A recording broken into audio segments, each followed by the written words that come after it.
The Canterbury Tales, starting on page 59 at the break. When the partner had been sent packing by the formidable widow, he turned his attentions to the knight. "Sir, I can see you're as God-fearing a man as ever set knee to a church floor. Here you are, riding to Canterbury in the hope of a blessing, and here I am with a pack full of holy objects, all honeyed over with blessings for the man who touches them.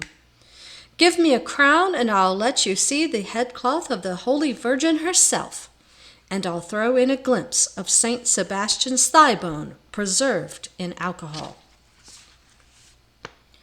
"Thank you, sir," said the knight, who was always polite, even to fools. "But last year I stood in Jerusalem itself and saw the garden where our Lord Jesus was laid, and where he rose to life again. I saw the field where the blessed George's cross flamed in the sky before the Crusaders' victory over the infidel. I don't know but that your veil and thigh bone would be a disappointment after that." The sea captain was much less polite. "When I was sailing a dhow on the Red Sea, I sank a ship carrying 200 holy grails, a flock of sheep's bones, and each one bottled and labeled with a different saint's name, and enough splinters from the cross to build Noah's Ark all over again. As for Our Lady's headcloth, that's supposing she dressed like the widow here, I've seen enough to make sails for the English fleet." "Are you calling my friend a liar?" roared the summoner, pushing his pustular nose in. The captain reeled at the smell of raw garlic, but he was unabashed. "Yes, I'm calling him a liar and a charlatan." "Ah, well, that's all right then." And the summoner burst into cacophonous laugh. The doctor took a look at St. Sebastian's thigh bone and said it was a pig's trotter. "Ah, well, I bought it in good faith," bleated the pardoner, "and those of you who scoff at us officers of the church will all burn in hell." This threat, even coming from a straggled-haired booby, silenced everyone. The pardoner looked around in triumph, and seeing the chance to drum up a little custom, told us a story about his favorite subject, death. The Pardoner's Tale, Death's Murderers. The man Grab was slumped over a table at the Tavern Inn in Southwark. You may know the place. He had wetted his brain in beer, and it weighed heavy. The clanging of the church bell registered dully in his ears. "Who are they burying?" he asked. Old Harry, the landlord, who was wiping tables close by, said, "Don't you know? I wondered why you weren't at the funeral, him being a friend of yours.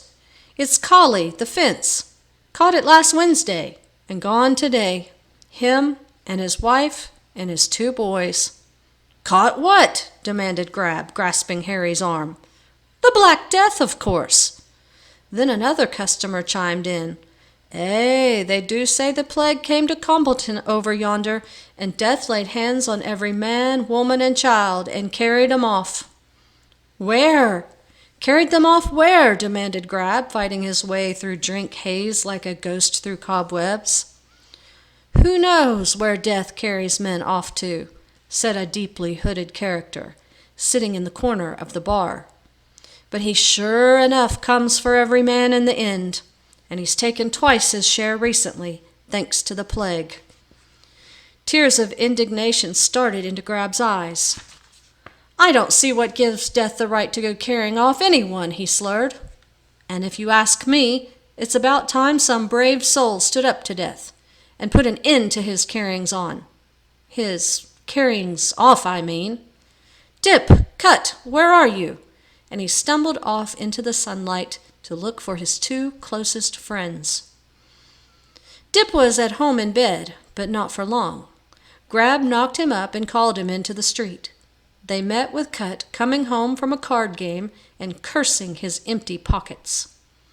Grab threw an arm over each friend's shoulder. "Have you heard? Old Collie the fence is dead. Death carried him off, and all his family in a couple of days. Let's take an oath, friends, not to rest until we've tracked down this Death fellow and stuck a knife between his ribs. Think what the mayor and parish would pay if we brought in Death's dead body. Besides, how many purses do you think he's emptied on the dark highway, eh? Death must have made himself quite a wallet full by now.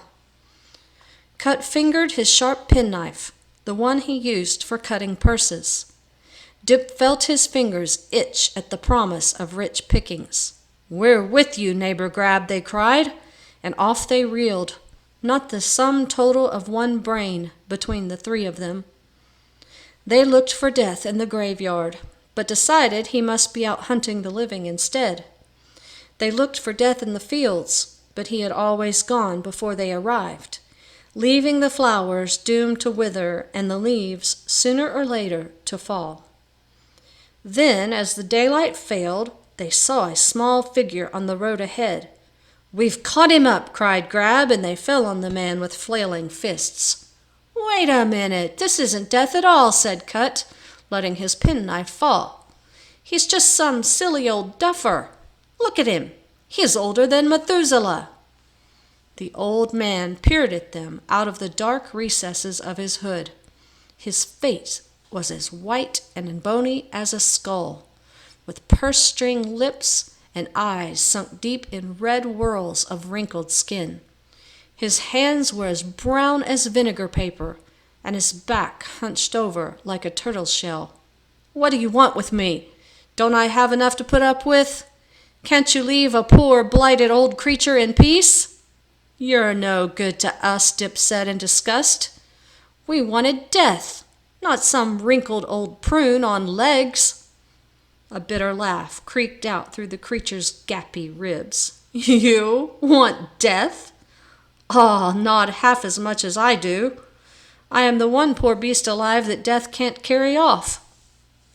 I'm condemned to live forever and to creep about the earth in this worn-out old body, getting older and older and older. As for Death, I've just left him under that oak tree yonder. If you hurry, you'll find him still there." Cut's knife was raised again. "So!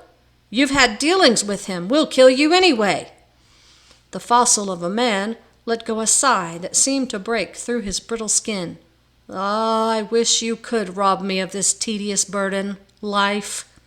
You should pity me, even if you have no respect for my old age. But don't bother to batter on this prison my soul calls a body. You can't free me from it." He shuffled out from under their raised blades, muttering, "You're the lucky ones. You might die today." "Get to bed with the maggots and mold, you old relic of the devil," Grab cursed. "We're on our way to kill Death. Then no one will have to die any more." As soon as the old man was out of sight, the three accomplices forgot him completely. Under the oak tree there was no sign of Death, but there was a pot of money, as big as any crock of gold at the rainbow's end. Cut tipped the jar over with his foot, and the wealth of 7 lifetimes spilled out onto the grass. They looked around. No one was even in sight, and there had been no attempt to hide the gold. It just lay there, just inviting them to keep it. Grab and Dip and Cut were suddenly rich. "Rich! We're rich, rich, rich!" As the gold coins spilled out of the jar, so all thought of their plot to kill Death dropped out of their minds. "Dip, your legs are youngest," said Grab. "Run into town and fetch us some wine. We've got to celebrate luck like this." "Why is it always me?" Dip threw a sulky look at the gold, but was given only 1 coin to buy the makings of a party. "We'll both stay and guard it. Don't you worry," Grab assured him. "Be quick, lad. When you get back, we'll decide what we're to do with it all. What mansions we'll build, who to bribe, what monks we'll pay to have done in. We don't have to do our own dirty work from now on, boy. We'll be the 3 king of the thieves." Full of such thoughts, Dip set off into the dusk to buy cakes and wine. The sun was behind him, and his shadow stretched long and spidery ahead, so that he was all the time stepping into his own darkness. Grab and Cut watched him go, then sat down on either side of the pot of gold. They counted the coins. Somehow, it always came to a different number, 848, or 916, or 772. Grab scowled. Of course you realize we can't divide it 3 ways. We can't? You take my word for it, it won't share out evenly. It won't?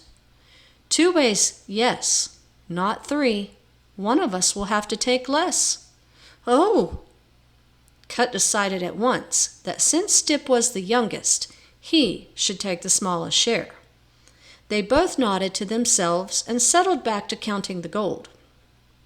This time there seemed to be 999, or 783, or perhaps 870, but it did not change their opinion that Dip should have less. Of course, it won't go far between the 3 of us, Grab mused. Not with the cost of living how it is. And you know how Dip squanders money. No? He'll soon have spent all his, and he'll be asking to borrow from us. But I can't spare any of mine, said Cut anxiously.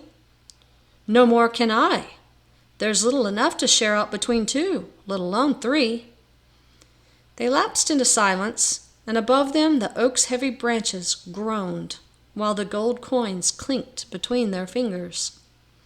Supposing, said Cut, just supposing Dip was to meet with an accident on his way back from town. So many thieves these days, said Grab, nodding sadly. So many ruffians and murderers. Meanwhile, Dip was watching his shadow move ahead of him on the highway like a black plow. How big it was! Much bigger than him. When he had his share of the money, he would be a bigger man in every way. No more creeping through the crowds at fairs, cutting purses and catching the pennies that dropped. He could walk tall and stately in fur-trimmed robes, and people would touch their forelocks and step aside. Beggars would fight for the chance to plead with him, and if he felt like it, he could drive them away with a pelting of money and see them grovel in his wake. Ah, but if he was going to start giving money away, there would be less for the true necessities, drink and women and gambling. In fact, he could think of so many good uses for the gold that it seemed a pity Cut and Grab had been with him when he had found the jar. Really, the more he thought about it, the less fair it seemed that they had bunked in on his good fortune. As he reached the outskirts of the town, he noticed an apothecary's sign hanging over a door.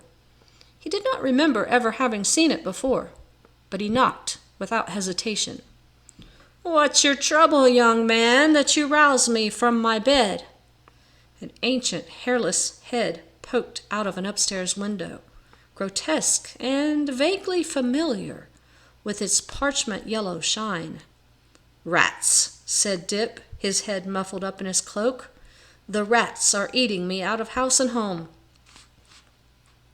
"Here, 1 drop of this will finish them off. Have it, for free." The ancient apothecary must have had the poison in his pocket, for he dropped it down at once into Dip's outstretched hands. "It couldn't be simpler," he called as the boy hurried off to the inn. Dip bought 3 bottles of wine. Every last drop of the poison went into 2 of the bottles. The 3rd he marked carefully, to be sure of telling it apart. Then he was off to collect his rightful share of the golden hoard, every last coin of it. In the pitch dark of late evening, he stumbled over Cut and Grab snoozing under the oak tree in the deep grass. "Thought you'd forgotten us," said Grab with a sort of grin. "I wouldn't forget my 2 old friends now, would I?" Dip opened his bottle of wine and took a swig. Have a drink, why don't you?" Cut and Grab knelt up and groped for the wine, their hands brushing Dip's face in the dark. They moved to either side of their good friend. Along the road came the sudden noise of the plague cart rattling out of the town towards the lime pits in Ring-a-Rosy Hollow. They all three watched its creaking progress beneath the light of the coachman's torches. Its white cargo of dead bodies joggled against one another like restless sleepers. A limp arm dangling through the cart rails swung to and fro, for all the world as if it was beckoning them. "We took an oath to kill Old Death," said Cut, remembering. "We'll get around to it sometime," said Grab, drawing his dagger. "One thing at a time." He plunged the knife into the back of Dip's neck. It met with the seam of his hood, and the lad looked round in astonishment in time to make out the shape of Cut outlined against the moon. Then Cut's sharp penknife caught him under the ribs, and he sprawled, cursing to his death, among the gnarled roots of the oak tree. "It's done," Grab panted, and his throat felt suddenly dry. "Let's drink to our partnership, Cut. Where did he put the bottles?" By feeling along the ground, they found the 3 bottles in the long grass. The opened one had emptied itself into the ground, but the others were intact. A bottle apiece, Cut and Grab sat with their backs the oak tree and drank to their new-found fortune. In the morning, Death came back for his pot of gold. He wrapped it in the miserable rags of his decaying cloak, close to his gappy ribs. The 3 corpses under the tree made no move to stop him, and he left them to a wealth of flies and crows before continuing his endless journey. The gold weighed light in his arms, though his bones were dry and his muscles were like the withered tendrils of a grapeless vine. His strength was immense. He could carry off the biggest or strongest of men, even though, like any man or beast, he could never carry off himself.